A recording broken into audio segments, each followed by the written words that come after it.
ज्या वेळेला आपण युती करत असतो त्यावेळेला जागा वाटप करत असताना काही जागा मित्रपक्षांना त्या ठिकाणी सोडाव्या लागत असतात आणि त्याच्यामुळेच कदाचित काही ठिकाणी युती न होण्याचं कारण ते असू शकतं। इतर ठिकाणी जे काही डावलले गेलेले उमेदवार आहेत की ज्यांनी पक्षासोबत येण्याचा निर्णय त्या ठिकाणी घेतला आहे, त्यांची कर्तबगारी, त्यांचं काम त्या वार्डामध्ये मोठ्या प्रमाणावरती आहे, अशांना राष्ट्रवादी काँग्रेस पक्षाने उमेदवारी दिलेली आहे। हिंदी भाषिक आहेत, उत्तर भारतीय आहेत, अशा वेळेला त्यांची निवड करणं काही अयोग्य आहे असं म्हणणं डॉक्टर बाबासाहेब आंबेडकरांनी दिलेल्या संविधानाच्या बद्दलच्या मूलभूत विचाराबद्दल शंका घेण्यासारखं त्या ठिकाणी होईल। आज सकाळपासून किंवा रात्री उशिरापर्यंत जे काही संपर्क होत आहेत, कदाचित अजून 15 पूर्ण ताकदीचे, पूर्ण क्षमतेचे उमेदवार राष्ट्रवादी काँग्रेस पक्षाकडून घोषित होण्याची शक्यता आहे।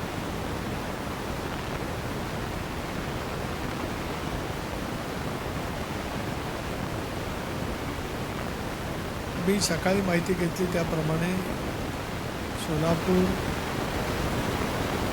त्याचबरोबर नाशिक, रायगड जिल्ह्यामध्ये पनवेल, कोल्हापूर या सर्व ठिकाणी महायुती म्हणून निवडणुका लढल्या जात आहेत। काही ठिकाणी शिवसेना आणि राष्ट्रवादी काँग्रेस पक्षाची युती आहे, काही ठिकाणी भाजप, शिवसेना, राष्ट्रवादी काँग्रेस पक्ष अशी युती आहे। वेगवेगळ्या ठिकाणी वेगवेगळी राजकीय परिस्थिती आहे याची जाणीव महायुतीच्या सर्वच वरिष्ठ नेत्यांना त्या ठिकाणी आहे। दीर्घकाळाच्या नंतर झालेल्या निवडणुका असल्यामुळे प्रत्येक राजकीय पक्षाकडे इच्छुक उमेदवारांची संख्या मोठ्या प्रमाणावरती आहे। स्वाभाविकपणाने ज्या वेळेला आपण युती करत असतो त्यावेळेला जागा वाटप करत असताना काही जागा मित्रपक्षांना त्या ठिकाणी सोडाव्या लागत असतात आणि त्याच्यामुळेच कदाचित काही ठिकाणी युती न होण्याचं कारण ते असू शकतं। परंतु शेवटी महायुतीला राज्यामध्ये प्रचंड प्रमाणावरती यश मिळेल असा मला विश्वास वाटतो आहे।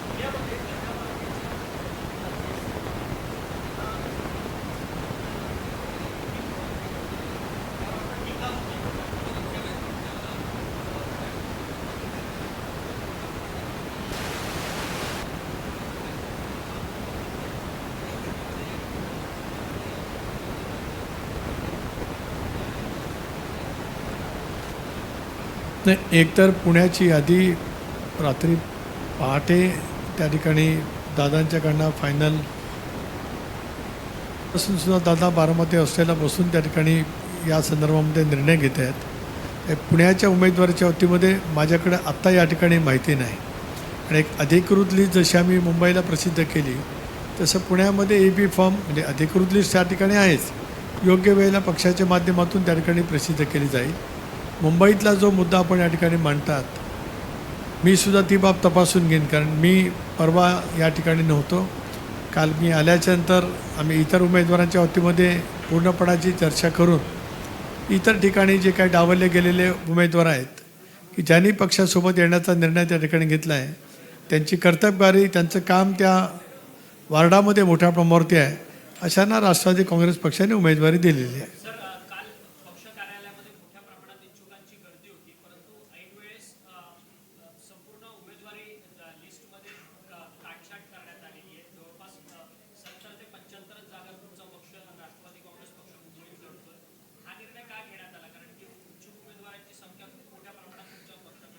खरं इच्छुक उमेदवारांची संख्या पक्षाकडे जवळपास 110 वार्ड लढवण्या इतपत नक्की त्या ठिकाणी होती।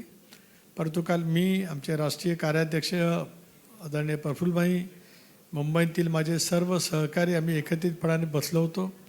मुंबईमधील पक्षाच्या एकंदरीत संघटना याच्याबद्दलची वास्तवतेचं भान असणारे आम्ही आहोत।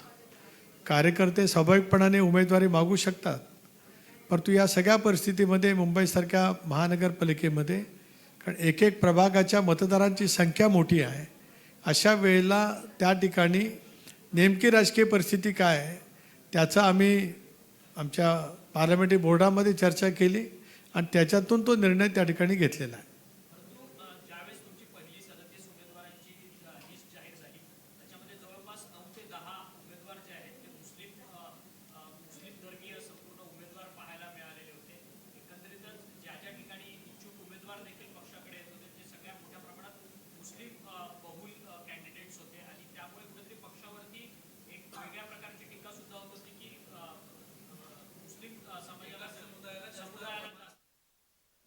एक असं आहे की आपण हे जे काय विचारत मला हे दुर्दैवी आहे.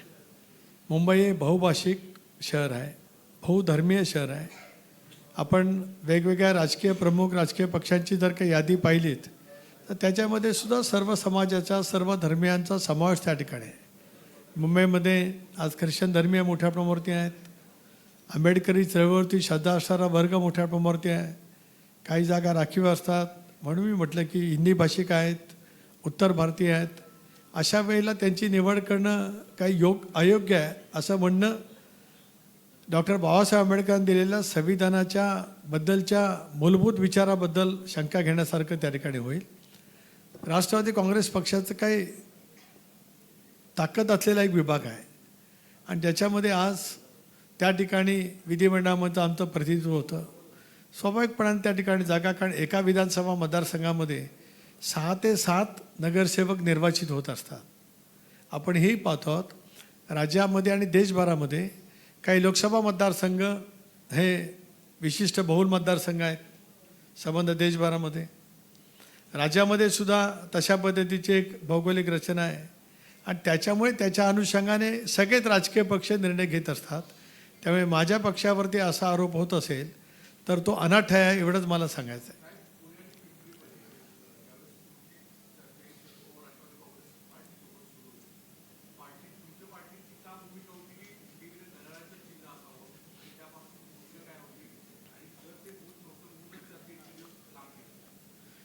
नाही, एक असं आहे की अशी आमची अधिकृत भूमिका होती असं कोण बोललं कधी? एक असं आहे, स्थानिक पातळीवरचा एखादा कार्यकर्ता जर काय बोलला असेल, पक्षाचा पदाधिकारी बोलला असेल तर ती पक्षाची भूमिका होती असं मानणं चुकीचं ठरेल. पक्षाची भूमिका कोण मांडतं? अधिकृत प्रदेशाध्यक्ष, राष्ट्रीय अध्यक्ष, की पक्षाचे अधिकृत प्रवक्ते ज्यांना पक्षाच्या वतीने बोलण्याचा अधिकार दिला ते पदाधिकारी आपली भूमिका मांडू शकतात, पण ती त्यांच्या परापुरती सीमित राहते. पक्ष म्हणून ती भूमिका नव्हती. राष्ट्रवादी काँग्रेस पक्षाने तशी भूमिका कधी घेतलेली नव्हती. एक खरं आहे की ज्यावेळेला निवडणूक होत असते ती निवडणूक जिंकण्यासाठी वेगवेगळ्या पद्धतीचं आपण राजकीय विचार त्या ठिकाणी करत असतो. तो विचार एखाद्या कार्यकर्त्याने मांडला, पण याचा अर्थ त्यांनी काहीतरी अयोग्य केलं असं काय मी मानत नाही, कारण ती पक्षाची अधिकृत भूमिका नव्हती. पक्षाची अधिकृत भूमिका पुणे शहरामध्ये, पिंपरी चिंचवड शहरामध्ये सोबत घेऊन काम करावं. याचं कारण माननीय मुख्यमंत्री महोदयांनीच सुरुवातीला सांगितलं जे राजकीयदृष्ट्या अत्यंत योग्य होतं. मुख्यमंत्री महोदयांनी राजकीय विश्लेषण करत असताना पुणा पिंपरी चिंचवड शहरामध्ये 2 प्रमुख राजकीय पक्ष आहेत, एक भारतीय जनता पक्ष आणि राष्ट्रवादी काँग्रेस पक्ष. हे 2 पक्ष युती म्हणून लढले तर विरोधकांना त्याचा फायदा होईल हे राजकीय विश्लेषण माननीय मुख्यमंत्री महोदयांनी मांडलं. त्यामुळे पुणे आणि पिंपरी चिंचवडमध्ये भारतीय जनता पक्ष आणि राष्ट्रवादी काँग्रेस पक्ष वेगवेगळे लढतील असं सांगितलं. मैत्रीपूर्ण लढतील, पण लढत होईल, ती विचाराची लढत होईल, शहराच्या दृष्टिकोनातून त्या ठिकाणी होईल आणि त्याच्यामुळे स्वाभाविकच वेगवेगळे पर्याय असतात, त्या पर्यायाचा मार्ग आम्ही स्वीकारला.